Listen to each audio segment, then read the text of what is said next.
जी हाँ दोस्तों, स्वागत है हमारे यूट्यूब चैनल अंकुश स्टडी सेंटर पर। आप देख रहे हैं हमारे यूट्यूब चैनल अंकुश स्टडी सेंटर। जी आज हम जानेंगे दोस्तों भोजन क्या है, मोस्ट इम्पॉर्टेंट है बोर्ड एग्जाम के लिए 2022। ठीक है, भोजन क्या है तो हम देख लेते हैं भोजन की परिभाषा। ऐसा कोई पदार्थ जो कार्बोहाइड्रेट, प्रोटीन, वसा, जल और खनिज लवणों से मिलकर बना हो तथा जीव उसे ग्रहण कर ऊर्जा प्राप्त करते हैं, उसे भोजन करते हैं। ऐसा कोई पदार्थ जो हो ना, उसमें कार्बन डाइऑक्साइड, प्रोटीन, वसा और जल और खनिज लवण मिलकर बना हो और जीव उसे ग्रहण करते हैं और ऊर्जा प्राप्त करते हैं, उसे ही हम भोजन कहते हैं। ठीक है, अब दूसरा क्वेश्चन है, देख लीजिए। वाष्पोत्सर्जन किसे कहते हैं तथा इसके प्रभाव करने वाले 4 कारकों के नाम लिखिए, उल्लेख कीजिए। ठीक है, तो लिखेंगे किसी द्रव का उसके क्वथनांक से नीचे तापमान पर स्वतः ही वाष्प में बदलने की घटना ही वाष्पोत्सर्जन कहते हैं। ठीक है, किसी द्रव को, यानी यह भी लिख सकते हैं जल को वाष्प में छोटी छोटी बूंदें में बदलना ही जल वाष्पोत्सर्जन कहलाता है।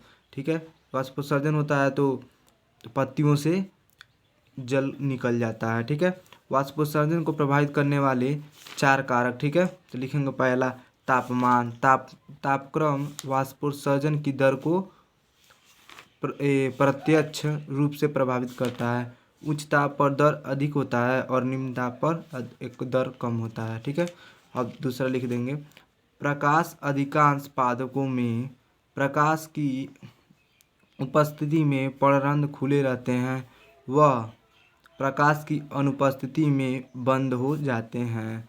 खुले रंध्रों में हम देख लेंगे, खुले रंध्रों में क्या होता है, वाष्पोत्सर्जन बढ़ जाता है। खुले रंध्रों में वाष्पोत्सर्जन बढ़ जाता है। ठीक है, अब फिर उसके बाद यह देख लेंगे भूमि में जल की उपलब्धता।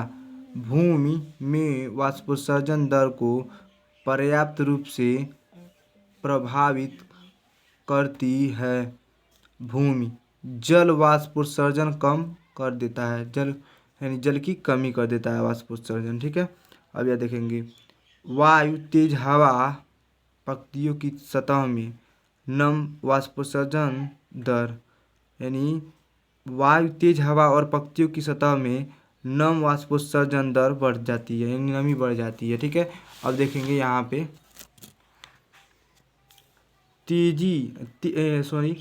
तेज आंधी और तूफान पर्णरंध्रों को क्या करता है, अधिकांश बंद हो जाता है, दर कम हो जाता है। ठीक है, अब उसके बाद लैंगिक जनन क्या है उसके बारे में जानेंगे। जी दोस्तों, अब देखिए अलैंगिक जनन से आप क्या समझते हैं। लैंगिक नहीं पूछा, अलैंगिक जनन से आप क्या समझते हैं। इसके प्रकार का मानो कि इसके कितने प्रकार होते हैं लिखिए। तो अलैंगिक जनन किसे कहते हैं, पहले यह लिख लेंगे। इस विधि में जीव के शरीर का नर या मादा में से किसी एक जननांग की आवश्यकता होती है। ठीक है, जननांग यहाँ पे रहेगा। जैसे अमीबा ईस्ट में इसके निम्न प्रकार के होते हैं, जैसे विखंडन द्वारा होता है, मुकुलन द्वारा अलैंगिक जनन, पुनरुद्भवन, अखंडन आदि। तो पहले जानेंगे, पहला हेडिंग डाल देंगे विखंडन। यह क्रिया एक कोशिकीय जीवों में होती है। इस विभाजन के द्वारा 2 या 2 से अधिक जीवों में विभाजित हो जाती है जीव जिसे विखंडन कहते हैं। इसमें पहले केंद्रक विभाजित हो जाता है और बाद में कोशिका द्रव्य भी विभाजित होता है। देख सकते हैं यहाँ पे पहले यह अमीबा है, अमीबा में यह हुआ है, यह केंद्रक था। ठीक है, ये 2 हो गया है, फिर यहाँ से इसका खंडन हो गया। ठीक है, यह फुटपाथ द्वारा गमन करता है, अमीबा फुटपाथ द्वारा गमन करता है। अब फिर उसके बाद आ जाएंगे दूसरा, देख लेंगे मुकुलन। मुकुलन अलैंगिक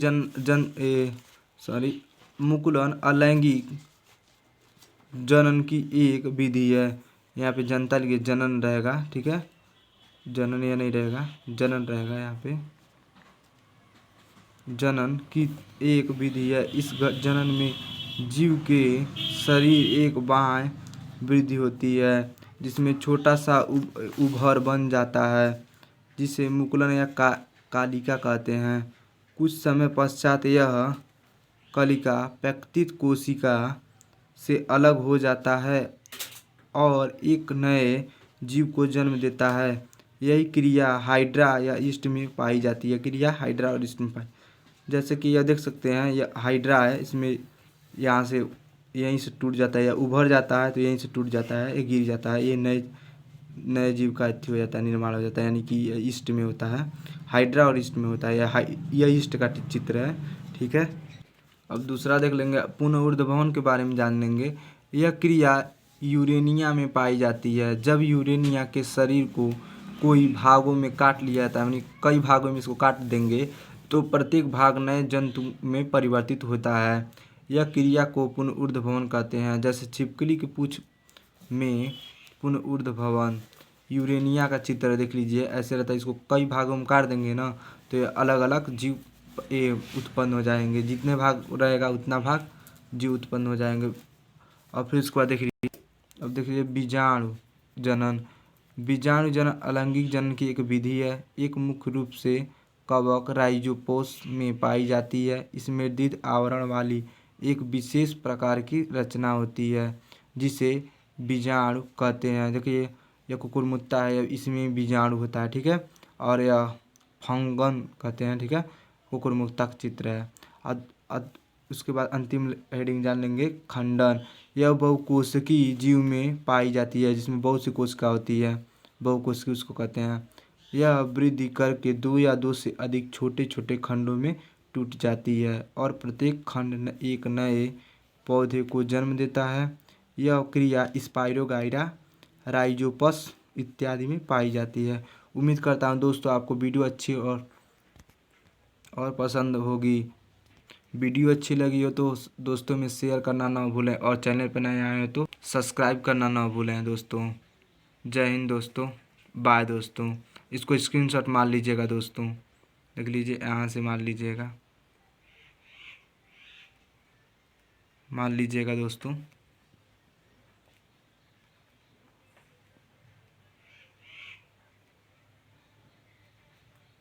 देख लीजिए दोस्तों, इसको स्क्रीनशॉट मार लीजिएगा दोस्तों। बोर्ड एग्जाम के लिए काफ़ी हेल्पफुल साबित होने वाला है। बाय दोस्तों।